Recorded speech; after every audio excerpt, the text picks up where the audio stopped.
അധ്യായം 23. സ്വന്തം വീടല്ലെങ്കിലും വീട് പോലൊരിടം. ഗൃഹനാഥൻ രോഗിയാണെങ്കിലും ചികിത്സിക്കാൻ പണമില്ലെങ്കിലും വീട്ടിൽ അടുപ്പ് പുകയുന്നില്ലെങ്കിലും ഉടുക്കാൻ വസ്ത്രമില്ലെങ്കിലും പുതിയ മാസം പിറന്നാൽ ആദ്യം ചെയ്യേണ്ടത് വീട്ടുവാടക കൊടുക്കലാണ്. പട്ടിണി കിടക്കാൻ വാടക കൊടുക്കേണ്ടി വരുന്ന ഒരു പറ്റം സാധുക്കളുമുണ്ട്.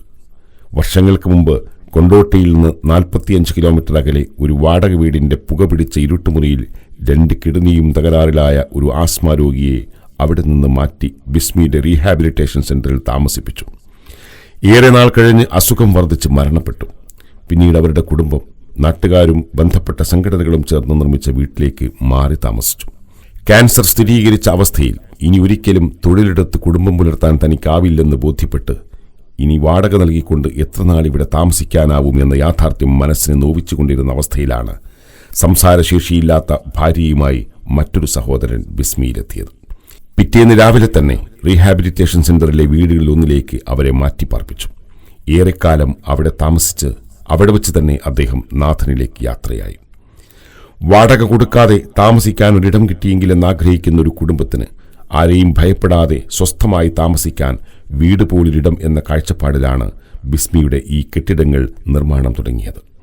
2-3 വർഷങ്ങൾ ഇവിടെ താമസിച്ച് സ്വന്തമായി വീടൊരുക്കി താമസം മാറിയ നിരവധി കുടുംബങ്ങളുമുണ്ട്. അംഗവൈകല്യം വന്നവരും കാഴ്ച നഷ്ടപ്പെട്ടവരും വൈധവ്യം അനുഭവിക്കുന്നവരുമായ നിരവധി ആളുകളും അവരുടെ കുടുംബങ്ങളും സ്വന്തമായൊരു വീട് സ്വപ്നമായി കഴിയുന്നവരും ഈ കേന്ദ്രത്തിൽ ഏറെ സമാധാനത്തോടെ കഴിയുന്നു. സ്വന്തമായൊരു വീട് നിർമ്മിക്കാൻ സാധിക്കാത്തവർ, മാരകരോഗം കാരണം ഉള്ളതെല്ലാം വിറ്റ് വഴിയാധാരമായവർ, വിവിധ രോഗങ്ങൾ പിടിപെട്ട് കുടുംബത്തിനും ബന്ധുക്കൾക്കും വേണ്ടാതായവർ, ഒരു നേരത്തെ ഭക്ഷണത്തിന് പോലും നിവൃത്തിയില്ലാതെ പട്ടിണി കിടന്ന് വാടക ക്വാർട്ടേഴ്സുകളിൽ കഴിയുന്നവർക്ക് അതിൽ നിന്ന് മോചനമെന്ന നിലയിൽ സ്വന്തമായി വീടും സൗകര്യങ്ങളും ആവും വരെ താമസിക്കുവാനുള്ള കേന്ദ്രമാണ് റീഹാബിലിറ്റേഷൻ സെന്റർ. ഈ സംരംഭത്തെ സഹായിച്ചവരിൽ ജീവിച്ചിരിക്കുന്നവരും മൺമറഞ്ഞവരുമുണ്ട്. ആർക്കൊക്കെ ഈ വീടുകൾ ആശ്വാസമാകുന്നുവോ, എത്ര പേർക്കിത് സുരക്ഷിതത്വം നൽകുന്നുവോ, അതിനെല്ലാം പകരമായി റബ്ബിങ്കിൽ പ്രതിഫലം രേഖപ്പെടുത്തും ഇൻഷാ അല്ലാഹ്. സത്യവിശ്വാസിയുടെ സൽക്കർമ്മങ്ങളുടെ ഫലങ്ങളൊന്നും പാഴായി പോവുകയില്ല.